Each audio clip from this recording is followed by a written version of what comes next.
Hello everyone and welcome back to my channel The Art of Words. Today we are going to talk about theater of the absurd. Now there is a question that comes to our mind: why does theater of the absurd begin with empty roads, lonely trees, silent landscapes and even lonelier people who don't even know what they are doing in their life? They don't find any meaning in their life, and why is that? So, after the Second World War, millions questioned whether life had any real meaning. Playwrights like Samuel Beckett reflected this uncertainty through empty settings and isolated characters. These barren spaces aren't just backgrounds, they symbolize loneliness, confusion, and humanity's endless search for purpose. In absurd drama, the emptiness around the characters mirrors the emptiness they feel within. So, one of the defining features of the theater of the absurd is endless waiting. Instead of taking action, characters remain trapped in hope and uncertainty. In Samuel Beckett's Waiting for Godot, we see the example clearly. Vladimir and Estragon spend the entire play waiting for a man named Godot who never arrives. Godot's absence is never explained, making the waiting itself more important than the destination. So instead of thinking about the goal of reaching someone or somewhere, we are waiting and waiting, and there is endless waiting.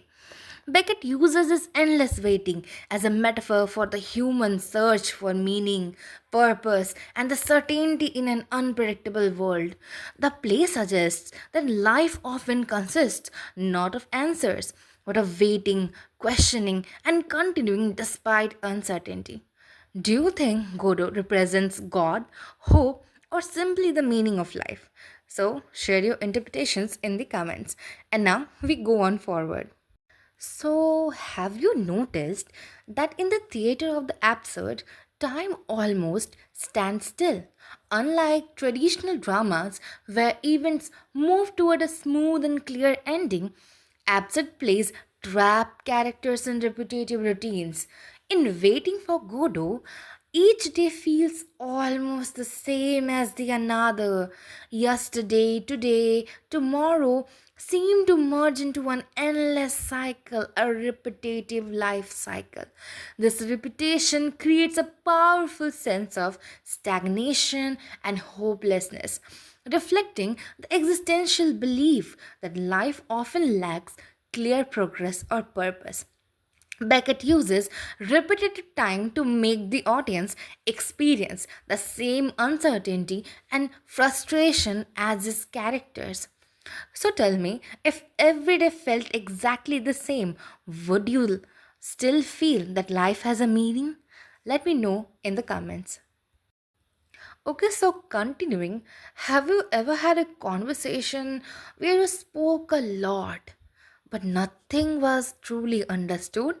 Yeah, that is exactly now what is happening in this particular type of drama. Characters keep talking, yet real communication never takes place. Their conversations are repetitive, fragmented, and often seem meaningless. In Samuel Beckett's Waiting for Godot, Vladimir and Estragon constantly exchange words, but their dialogue rarely solves anything or brings any clarity. Beckett uses this communication breakdown to reflect the isolation of modern life, suggesting that even when people are surrounded by others, they can still feel deeply lonely. Now, it is time of social media, right? So, in today's world of endless messages and this social media, do you think we can communicate better, or we just talk more like Vladimir and Estragon? So, at the end, the theater of the absurd doesn't give us clear answers, and that is exactly its purpose. Instead of explaining life, it asks difficult questions about existence, purpose, and human identity. So, playwrights like Samuel Beckett believed that uncertainty is part of the human condition, and it's up to each of us to create our own meaning. That's why absurd drama still feels relevant today, even after years. Its influence can be seen in modern theatre, films, novels, and even TV series that explore loneliness, repetition, and the search for purpose.